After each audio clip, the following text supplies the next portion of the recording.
Hey everyone, welcome back to Inbound Sales Day. This is our final live session of the day, and I get the feeling we might have saved the best for last. So, what we've got this afternoon is we have two incredible guests with us. They're both from Terminus, which is the leading account-based marketing company right now out there in the space.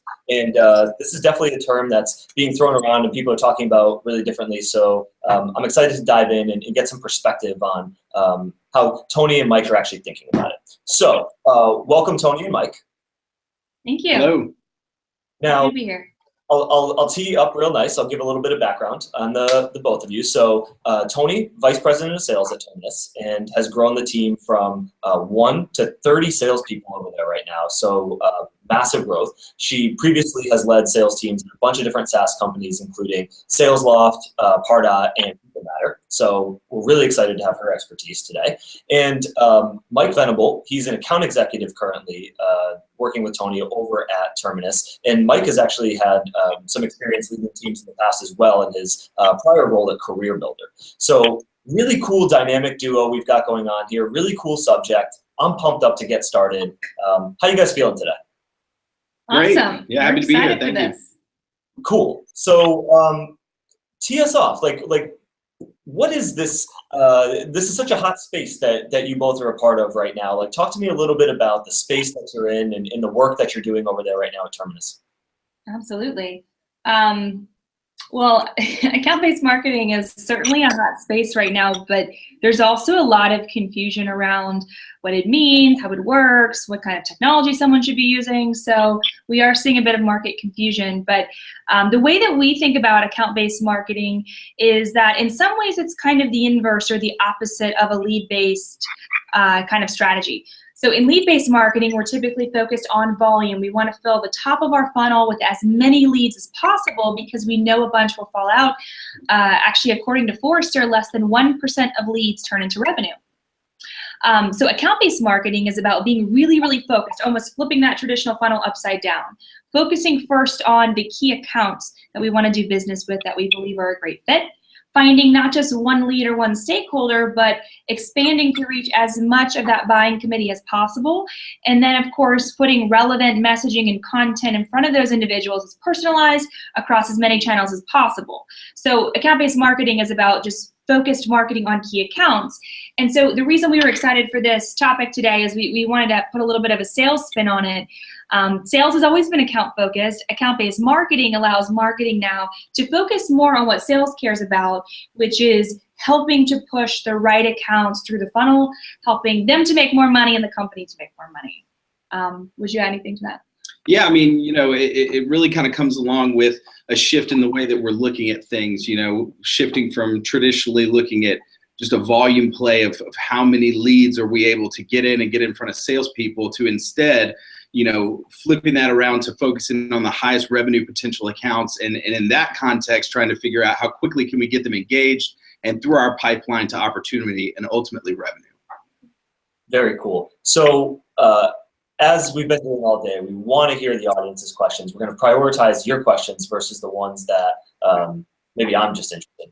So write them in, hashtag Inbound Sales Day, tweet at us, tweet at Terminus. Let's get some activity going. But I'm interested in this topic, seeing that it's Inbound Sales Day.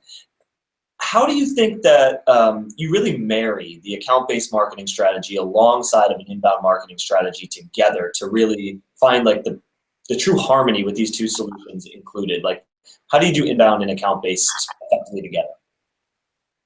Want to start this one? Yeah, so there's a variety of ways. We always say kind of that one feeds the other. So you've got maybe your inbound hand raisers that come in, and oftentimes we need to implement an account-based approach to expand our reach within those accounts and bring them into a relevant opportunity. And so, there's kind of ways where we can take the intent that's shown within that inbound program and tack onto it with an account-based program and bring them through to bring them through our pipeline faster.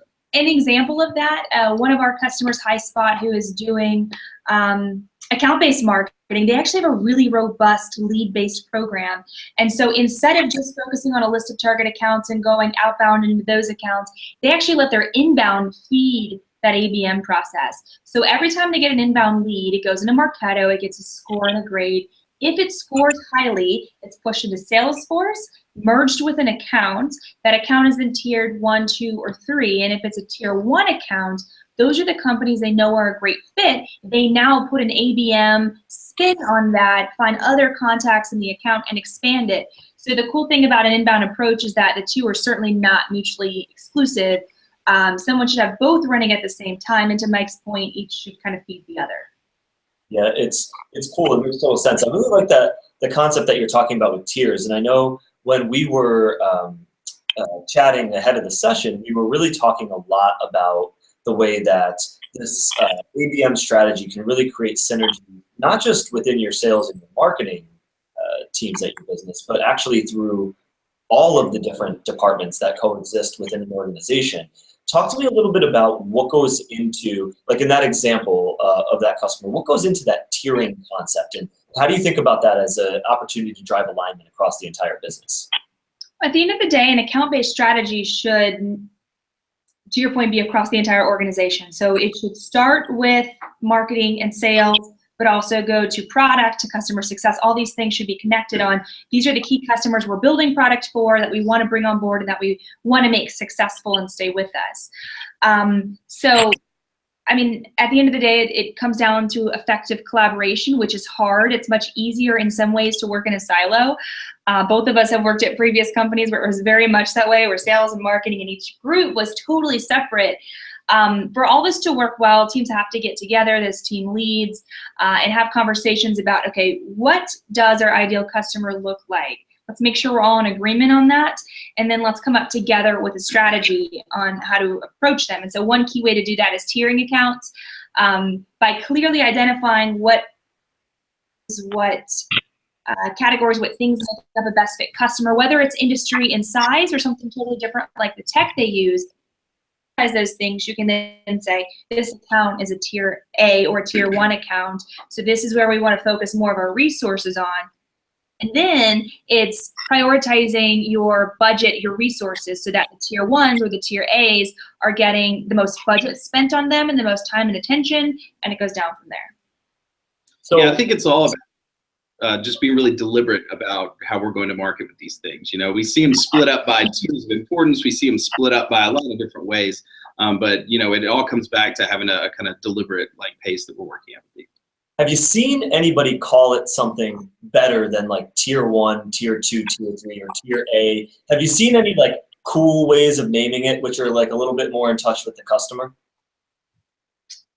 I haven't. I think we mostly see that because 1, 2, 3, ABC. Have you seen anything else? I mean, we've got our Terminus 500. You know, everybody. Some will have a more specific initiative around our top accounts, and then may have some flashy names to them. Then we were talking about this the other day at HubSpot. We were just talking about you've got this concept of a tier 1 account that you really want to go after, and it makes total sense, right? The behavior patterns, the demographics, the likelihood for that account to retain or such. Where we want to align all of our goals around getting this type of business to purchase within our organization. But we were riffing around the table could we call this something better than tier 1? And I've never heard anybody have a good name for it. I sorry to put you guys on the spot, but I don't have any like that either. We don't have any great suggestions. So we're starting to get some questions from the audience. This one I think is actually really interesting on riff a little bit. Talk to us about how important industry verticals are in your ABM strategy. How do you think about industry verticals alongside of the approach that you're taking? I mean, usually that comes into play as it relates to a creative message. We deal with a lot of software companies. You know, usually there are some that may serve different markets. And so we bring industry in as it relates to different creative messages that go out across there, sometimes within our ad operations team as far as where we're placing the ads as well. So it's really kind of content targeting specific stuff. Yeah, I think it also depends on, of course, the company. So for us at Terminus, industry doesn't matter as much for our own strategy.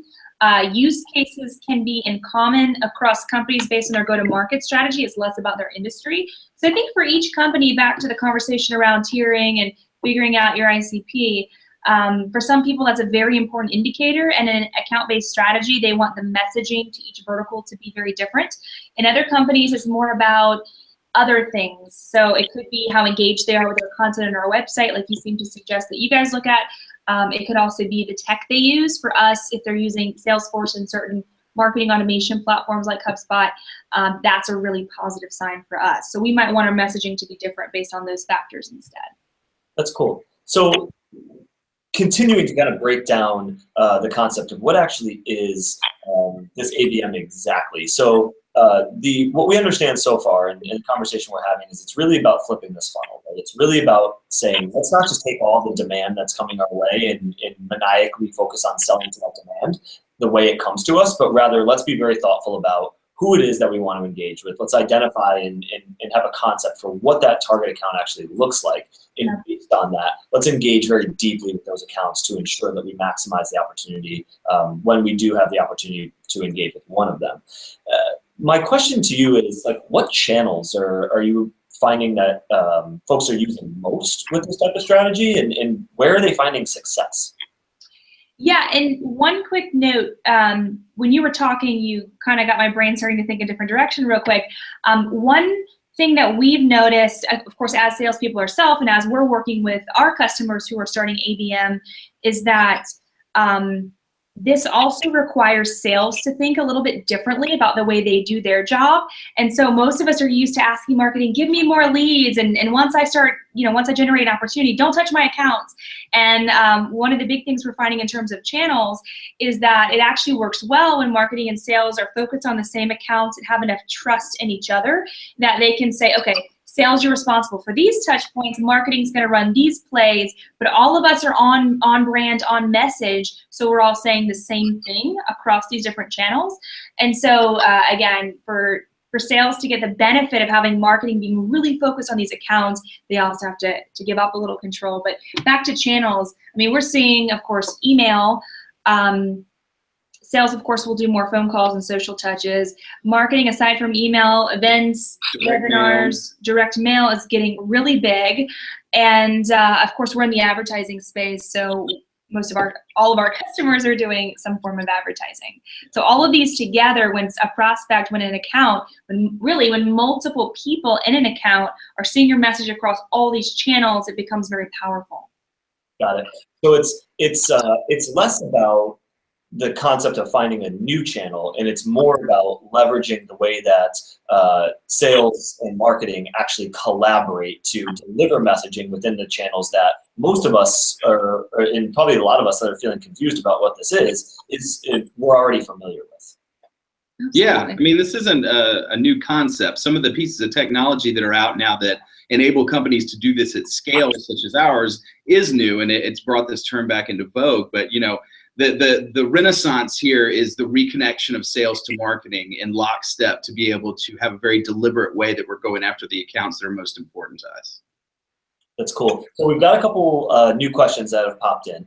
So this one's interesting. Like, is ABM for everyone? Is it suited very specifically towards a specific type of business model?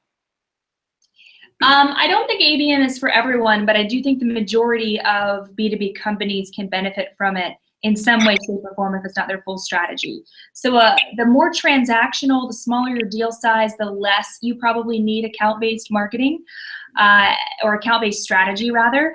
And the bigger the deal value, the more that it's valuable. If you're Lockheed Martin and you have 80 companies total that you can sell to, generating 1,000 leads from a company like Terminus doesn't matter to your sales team. You have to focus on their accounts. So it totally depends. In a lot of organizations, we're finding their SMB team focuses mostly on the lead-based model. Their mid-market team is a good mix of both. And as they get to enterprise, it's really account-focused.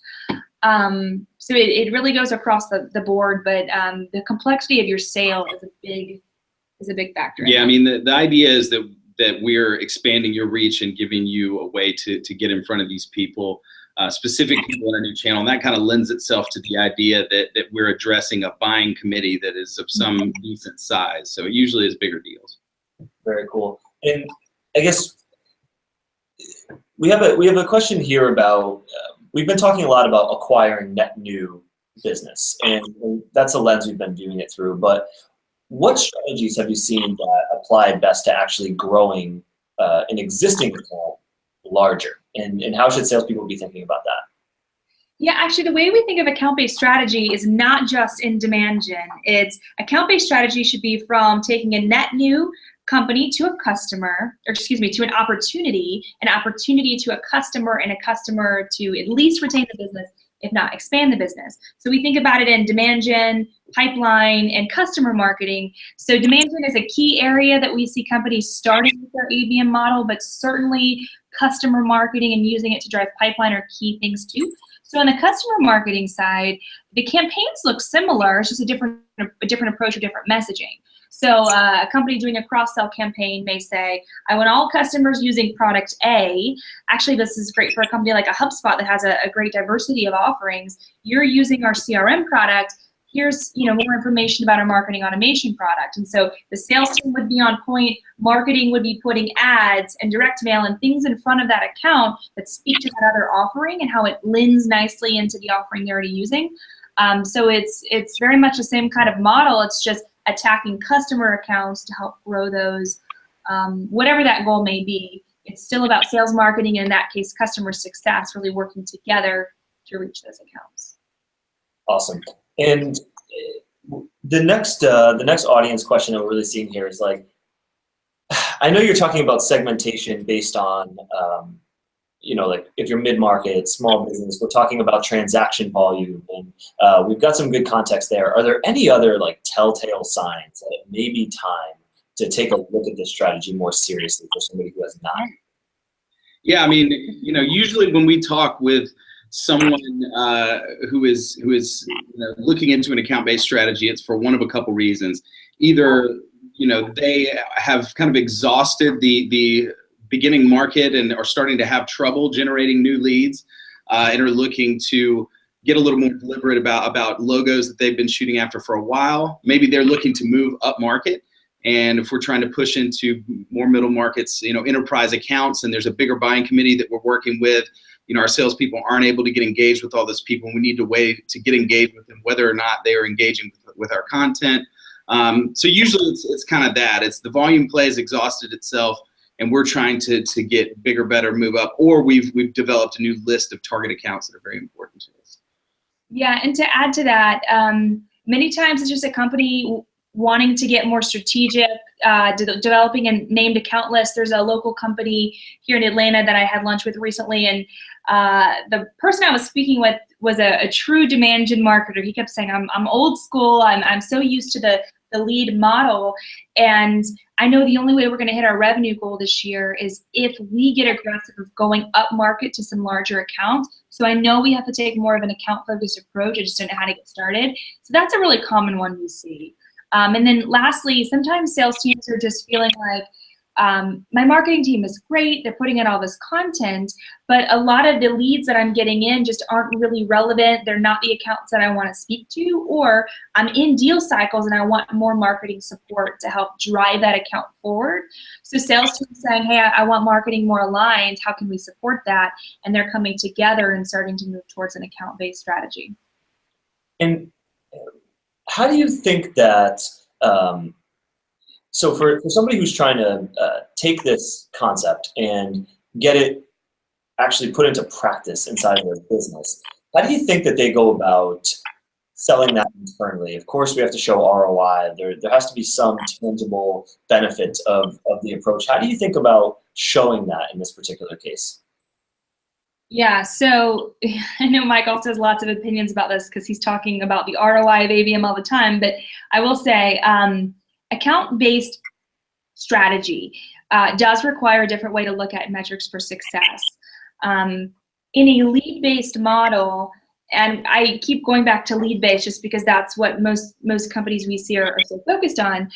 The metrics for success are we generating leads? Are we getting conversions and form fills? And again, it's back to that volume metric. In an account-based strategy, it's less about a net new name because in this case, we know the target accounts we want to reach for the most part. It's more about how do we drive engagement in that account that helps us to bring on more business. So the kinds of metrics that we look at for ABM are we generating more opportunities? Are we generating more pipeline? Is that pipeline getting further down the road? And ultimately, are we generating more revenue? And so A lot of our customers, when they evaluate our product or other products, will do an A/B test. They'll take 2 groups of accounts and they'll say, this group we're doing ABM with, this group we're not, or this group we're using the Terminus product and this group we're not. And then they'll compare. And in a lot of cases, and in virtually every case, we're seeing customers see significant increases in the number of opportunities they generate when they're doing ABM. Increases in the number of accounts going from stage 1 to 2 to 3 in their pipeline, and ultimately coming on board. Anything to add there, Mike? You look pensive. I mean, that's it. It's kind of, well, I think, we have a lot of people come in with the strategy where we're going to generate as many leads as we can and push toward the revenue from that. And account-based marketing is more about, we've got the companies that we know can provide the revenue we need, and we're going to work backward from there and try to figure out, strategically, how are we going to get in there. And an A/B test is usually a great way to measure that. Usually we're looking for some sort of benchmark from stage to stage for pipeline velocity, but that's something that a lot of marketers struggle with. And so an A/B test is a good way to be a stopgap for that while we are helping them develop those benchmarks. Very cool. And I guess, what are the tactical strategies that you would want to put into place? So a question we're getting right now from the audience is like, can you provide some actual essential strategies that sales and marketing teams would work on together? I'm sensing an interest of the audience to get a little bit more tactical here.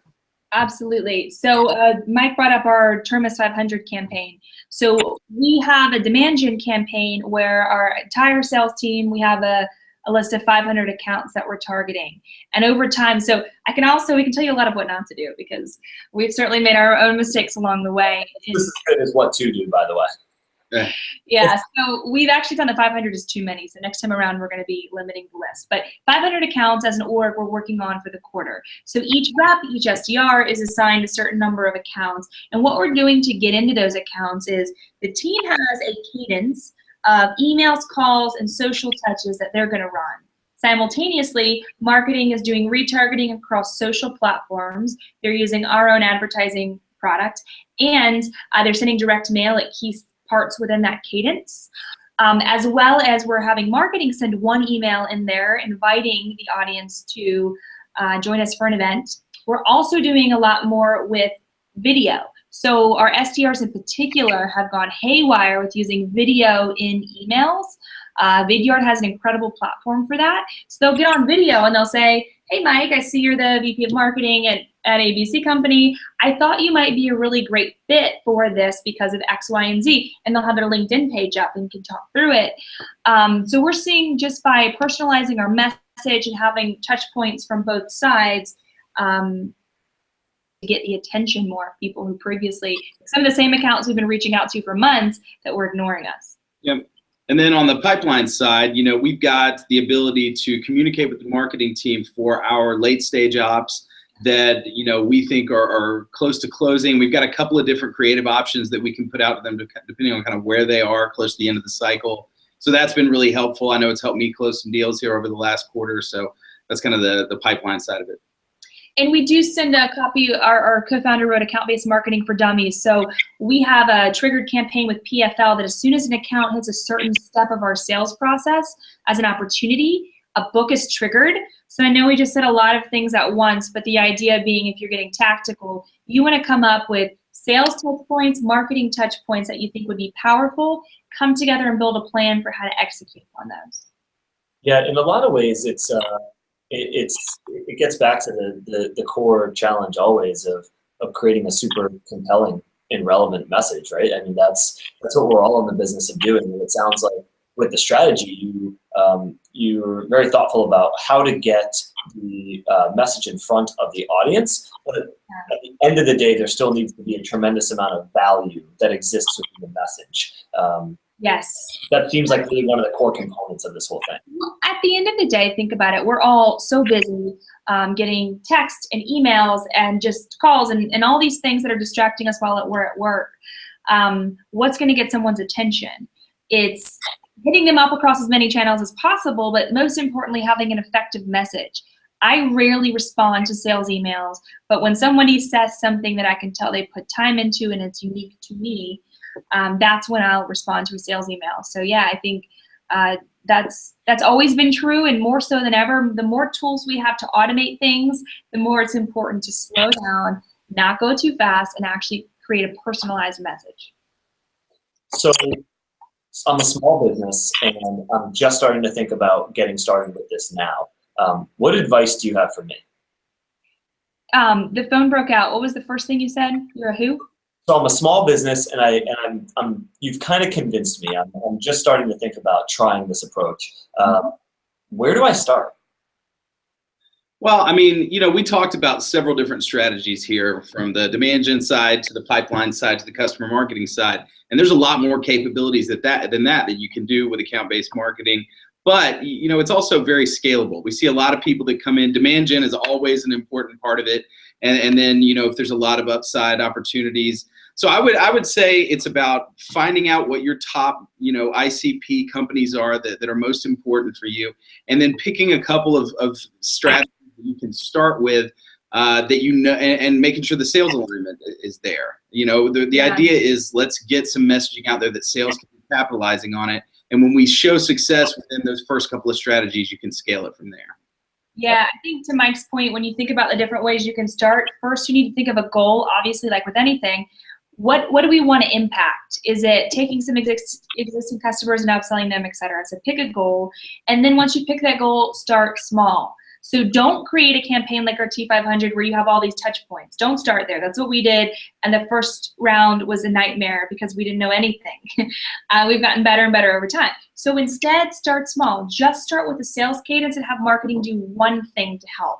When that goes well for a month or two, add in more touch points and make it more complex, because this kind of model, salespeople were used to going rogue and doing whatever we want. And when we have to slow down and work with marketing, it often trips salespeople up. So my advice for someone who's starting, who's a small business, if you're a small business, it's actually a benefit because you have less stakeholders you have to involve, less red tape to go around. That's a good thing, but don't get in over your head. Start with a couple touch points, create a strategy, execute upon it, and then slowly but surely add additional touch points and channels. And when something doesn't work, stop doing it. When something works well, do more of it. Very cool. So we're approaching the end of the session here. What do you both want to leave everybody with an understanding of, and how do you want to really kind of crispen and sharpen the axe on what we've learned here today? I mean, I took this job at Terminus because for years I had kind of been trying to accomplish this on my own poorly. And so, it's been very refreshing to me to be here and see what can be accomplished, from what I've seen in the market and from what I've seen in my own sales numbers specifically. So I would say, for salespeople out there that are watching this is a process that may be a little uncomfortable at first, but it's something that you have to trust, and the results will be there. And for marketers, I think that it's so valuable what you are providing within this to sales that we're really on the crest of the wave with this thing, and I think that this is going to be certainly kind of the de facto way of going after accounts going forward. Yeah, and my sentiments are very similar. I've worked at a lot of companies where marketing and sales worked together and where they didn't work together. And something that I've learned as a salesperson, I've always been very impatient. I want to do things my way. I want to be in control of my accounts. But to mirror Mike's point, this ABM thing or this account-based thing, it is hard. It takes slowing down. It takes more coordination. And at first, it doesn't feel right. But when you commit to it, when both sides work together, the first round isn't going to be perfect. Incredible things happen. We've seen significant upticks in our productivity as we've continued to perfect our process. A company that we work closely with, WP Engine, saw a 28% increase in the number of opportunities they were setting by moving to an ABM model. So it does work. It's not just a buzzword. And ABM does impact you as a salesperson. It should make your life better. But know that at first, it might be challenging. It might be a little different. Strong alignment and agreeing upon accounts. Awesome. Well, Tonni, Mike, thank you both for joining us today. Super enlightening session. I think we debunked a lot of myths, so we got a ton of awesome information out there to our viewers. Everyone, thank you for an awesome day. This is the final live session of Inbound Sales Day. If you enjoyed the content, if you have anything that's quotable, tweetable, hit us up on the hashtag Inbound Sales Day. thank you again, and thank you, Mike and Toni. It was an absolute pleasure. Thank you. Thank you, everybody. Have an awesome one.